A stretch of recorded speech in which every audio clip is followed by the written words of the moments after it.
having verification, authenticity, and be able to have a lineage is extremely important, as I mentioned before. Why is that?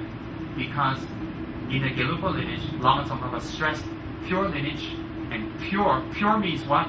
Pure doesn't mean his lineage is pure, everybody else is not pure. It means that whatever lineage you are practicing, it must be, you received this teaching from your Guru, you've received the empowerment, you've received the transmissions, and you've done the retreats or whatever, and the contemplations, in order to be able to speak it to others.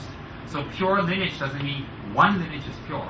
Pure lineage doesn't mean only this or that lineage is pure. It has nothing to do with that. Pure lineage means that you have received the transmissions purely, that you have practiced, and therefore it becomes a pure lineage. And you must be able to say where you get this information from, where it comes from, when you receive it from your Lama. It's very, very important. Why? We can't simply go in front of people and say, well, I say you should do it this way. I think you should do it this way. It should be this way, that way. Why?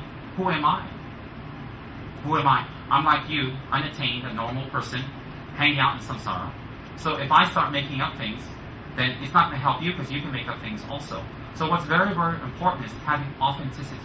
When we have authenticity, even a normal, silly person like me can transmit the Dharma to other people. Why? I may be silly, but the information that I pass to you is not. It comes from highly attained masters.